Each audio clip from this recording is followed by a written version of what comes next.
In 2026, every new trader is going to make the same mistakes. They're going to chase day trades. They're going to load their charts with 10 indicators. They're going to blow up their account in 3 months.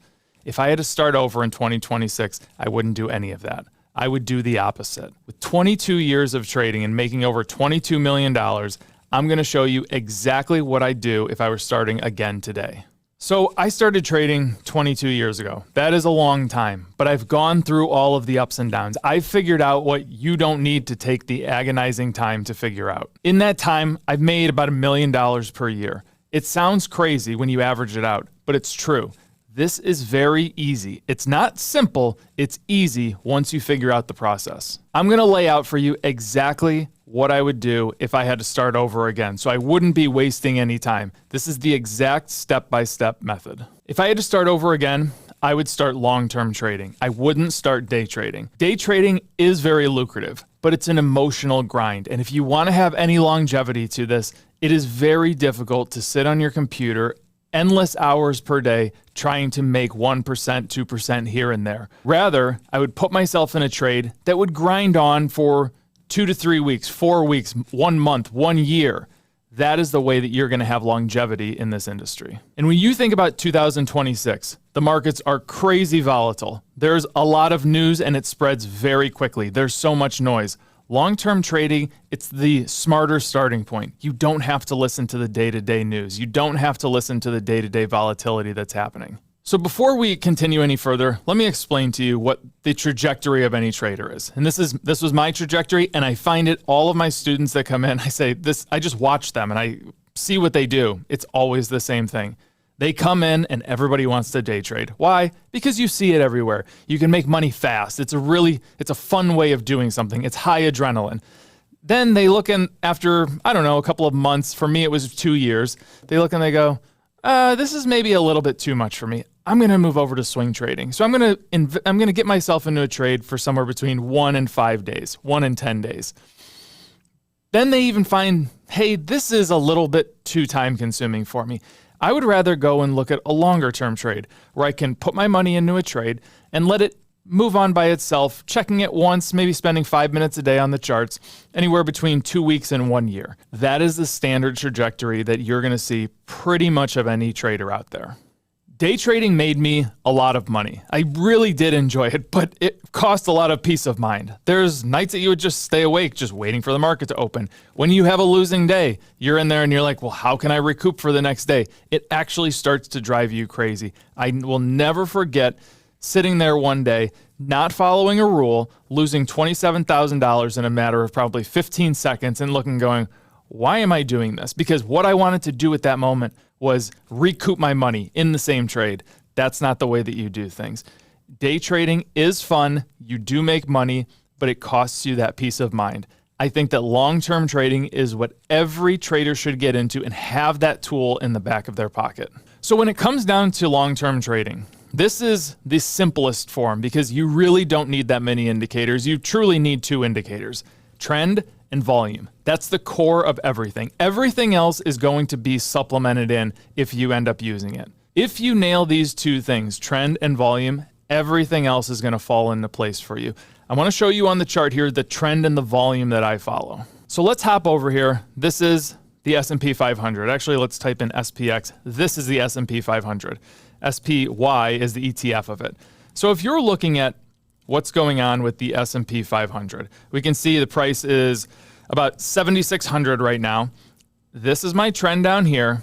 And if I want to look at my volume, I can come over here on my daily chart. I like to separate the two. I just like to have my longer term chart not really have that much stuff on it because after I enter the trade, I don't really pay attention to volume anymore. It determines my entry point and my exit point. But when I'm looking at something long term, all I do is focus on that trend.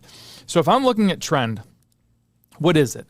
It's where the money's flowing. Are buyers coming into the market? Buyers meaning volume. So it's all kind of correlated together. It tells us the direction the stock is going, especially over a weekly time frame. So this is my weekly stochastic. You can see that it really doesn't move very much. Now, when we compare it, let's compare it to the daily stochastic. You see how it moves a lot. These are exactly the same charts right now. These are all the same days. This is, let's call it Monday, Tuesday, Wednesday, Thursday, Friday. Monday, Tuesday, Wednesday, Thursday, Friday. Each one of these are daily candles. The difference is this tracks my day-to-day movement of the trend, and this tracks my week-to-week movement of the trend. That's why you have the opportunity to sit in a stock for weeks on end, months on end, and you don't have to get in and out in that 1 to 5 day period. Now, I actually have a friend who only trades on stochastic. This is actually what he does. His chart looks like this. He doesn't have candles on his chart. All he does is he has this. And if you've watched any of my other videos, or you haven't, I'm going to tell you right now, this area right in here is called our sweet spot. This is where you have the highest probability to make money. My friend, what he does is he waits until the red line and the yellow line come into the sweet spot. So that means that the trend is starting to move in the positive direction. And what he will do is he will buy right here and he will just let it go. And as long as the red line is on top of the yellow line, and you are over, and when you get over 80%, he stays in it, he stays in it. As soon as red drops below yellow, he exits the trade. So it doesn't matter what is happening day to day. Doesn't matter what's happening week to week. Doesn't matter what's happening with the candles. Doesn't matter what's happening with the price. It can be up 10% one day. It can be down 10%. Doesn't matter. As long as the trend is in his favor and he is trusting the trend, understanding that the trend is your friend. Remember, this is over a long period of time, 22 years. He is going to stay in the trade. He is going to make money. When it's coming down like so, he's going to short it. He's going to jump in right here, just below 80%. And he's going to stay in the trade, stay in the trade, stay in the trade. Now, this sounds incredibly easy. I would argue that every person out there is saying, well, that sounds really easy. It is really easy. But what's the tough part about it? The tough part is seeing the stock price move, seeing the ticker symbol jumping all over the place, seeing the media talk about, oh, what did the S&P 500 do today? It's up, it's down. There's stuff going on in China. There's stuff going on in Iran. The tough part is right here. It's the mentality of it. Can you trust your trend enough to put in $10,000, let's just use a number, into a trade and just let it go and not do anything until that trend reverses on you? That's the challenging part about trading. Now, the other challenging part is understanding that this is not going to work every time. There are chances, probably not so much on the S&P 500, but if we just pull up a stock, let's just pull up, I don't know, let's pull up an NVIDIA. There you go. If you look at something like NVIDIA and you have the price right here, it's moving through the sweet spot. It did a sweet spot reversal. It's moving up, up, up, and then all of a sudden it turns down. This is where things can get difficult because you have to understand that trading is all about probabilities. What I showed you on the S&P, it looks pretty easy, pretty straightforward. You buy the S&P 500 will generally move to the top like this. It'll generally move to the top. It'll come back down. It'll move down. It'll go back up. You are seeing these sweet spot reversals here, meaning that the stochastic or the trend is changing while it's in the sweet spot area between this 80% line on the top and this 32% line on the bottom. And it brings me to the point of saying, this is all about probabilities. This area right in here gives you the highest probability to make money. Notice what I said there. There's no guarantees.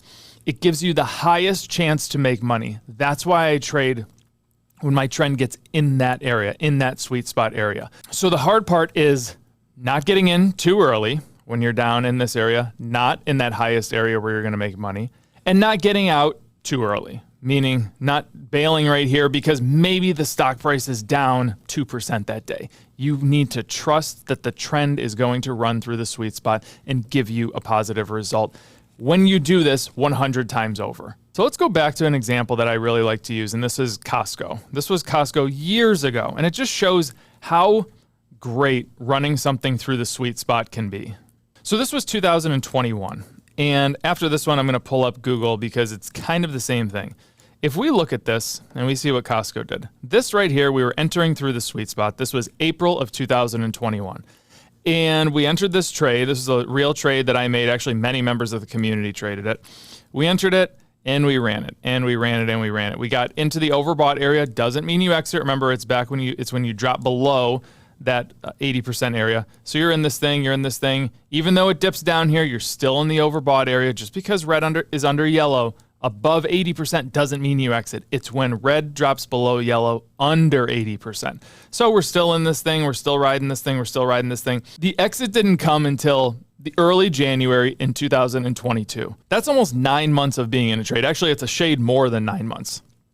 But that's the beauty of the long-term chart. You can enter something here, and as long as you trust the trend, you are going to make money. So let's correlate this to what the chart did. So if we're looking at this, we're saying, okay, we entered right around here, somewhere in this 350 area, and we ran it and we ran it and we ran it and we ran it and we ran it. And the exit point wasn't really until we got here about 511. 511. So you sat in this thing from 350 to 511, and you made yourself a very significant percentage trade by just sitting with your hands in your pocket and not doing anything. And remember, at this time, you're making other trades. But this is one where you can just come and look every single day, and you look at the trend. That's all you look at and say, all right, did it drop below 80%? No, it didn't. Okay, I'm going to move on. I'm going to go look at some other trades. I'm not going to do anything with Costco. Let's go and look at Google. Google was another one. I came back here in 2020, late 2020, and this was an entry point right around here in October. So let's say that number was around $79, something like that. So if we entered it right around here, we entered it right around here, and this thing just ran in stock price. You could see the price just went crazy. And look at, we were in this thing, no reason to exit, no reason to exit. Your exit came right around here, up here around 144. You basically doubled your money, going from 79, 75, whatever the number was, to about 140 with very little effort. Actually, no effort whatsoever. All you were doing was paying attention to the trend down here. Did my trend drop below 80%? No, I'm staying in the stock. This is as simple and mind-numb as it gets if you can stay away from the stock price fluctuating. Because look, in this time frame, let's say you entered it here, you did have big pullbacks. This pulled back from 92 down to 84. Some people would look at that going, whoa, I'm giving away a ton of profits. Right up here, you were at 121 and you dropped all the way back down to 109. Whoa, that's pretty scary right there. Right here, another one, 146 dropping to 130. Whoa, you need to focus. You need to be able to get rid of the noise, and you need to be able to focus on what matters, the trend, not the stock price. Now let's talk about volume. Volume is as important as it comes to the stock market. Volume actually probably dictates trend when you really break it down to it. Because what is volume? Volume is the gasoline that goes in your car. If you're trying to push a boulder up a hill, do you want one person pushing this giant boulder, or do you want 100 people trying to push this boulder up this hill? Well, of course you want 100 people. It's the same thing as the volume. The way to get stock prices to move higher and higher is to have everybody pushing in the same direction. Look at two companies right now, Intel and Micron. This is June 2nd of 2026. Intel and Micron, look what's happened over the past several months. This is a giant boulder, and these people, the market, are buying this thing like crazy, pushing the boulder up the hill. It's not just one person that moves stock prices. It's hundreds and hundreds of people, hundreds of millions of people in this case. But that's what's driving the stock price higher. It's people pushing in the same direction. It's people rowing the rowboat in the same direction. If one person rows this way, one person rows this way, you're going to spin in circles. But if everybody rows in the same direction, it's going to drive things forward. That's what happens when you have volume. Now let's go back to the mentality of trading. When it comes to what you need, so you can trust the trend all day. If you can do that, you're going to do very well. Remember, this is about, say, we're going to make 100 trades. A lot of those entries are going to fail. Probably 30% of your entries are going to fail. They're going to get through the sweet spot, and then they're going to do a sweet spot reversal, and they're going to come back down. You're not going to make money every single time you trade. But if you do it 100 times and 30% fail, 70% succeed, that's pretty good. Now, not every 70%er is going to be a massive success where you make 40%. Some are going to make 4%. But the idea behind it is if you do this repeatedly over and over, you have patience, you let your stock get into the sweet spot, you wait until you have enough volume, you are going to do well year after year after year. And this is what separates people who can make 22 years straight of profit from people that come into trading and just blow up their accounts right away. Now, something that I wish I had when I first started that I didn't have, that you happen to have, is YouTube, or is these Patreon communities that are around. You have other people that you can bounce ideas off of. When I first started doing this, it was me and my computer, and there was nothing else. I had to just figure it out on my own. There were no resources. Yeah, there were books and stuff, but there were no videos that you could just jump on. Now, people might argue the videos are a good thing or a bad thing. There's so much misinformation out there. If you can find the right information, if you can find the right communities, you are going to do well, and you're going to speed up the process that I took a long time to have to start because I had to figure it out on my own. This is the part that I would change most if I was starting in 2026. There was no Patreon, there was no real-time community, now there is. So having someone to bounce these ideas off of, having someone to send stocks back and forth to, getting confirmation when you're nervous or you're not sure on something, that's the cheat code that didn't exist 22 years ago when I first started. So with that, I invite you to join our Patreon community. It's not expensive. That's not my goal here. The goal is to get people into the community. And everybody's like-minded. Everybody has the same goals, whether it be day trading, swing trading, or long-term trading, and teaching you a skill that you can truly use for the rest of your life. That's the goal here. It's not to get rich quick. It's to use a skill that you can repeat over and over and over for years to come, 20, 30 years, and you're gonna be very happy at the end of that time period. So the link for the Patreon is in the description below. We go live and trade 4 times a week. You get access to the Trading 101 series, and most importantly, you get access to me and the community of traders to kind of have that solidarity with and share those ideas with, share those questions with, bounce your different trades off of. So trend and volume are the foundation of trading. That's what you saw in this video. But there's more to it. There's pattern recognition, chart setups, other layouts, different techniques that are gonna help you become a successful trader. So if you're starting in 2026, you have advantages that other traders didn't have 22 years ago. Better tools, instant data, access to a community. But you also have way more noise, you have more distractions, you have more ways to blow up your account in an instant. The plan in this video cuts through all of that. It's 2 indicators, it's 1 mindset, and it's patience. That's what's all in this full course. Go watch this next video, and I'll see you on the Patreon.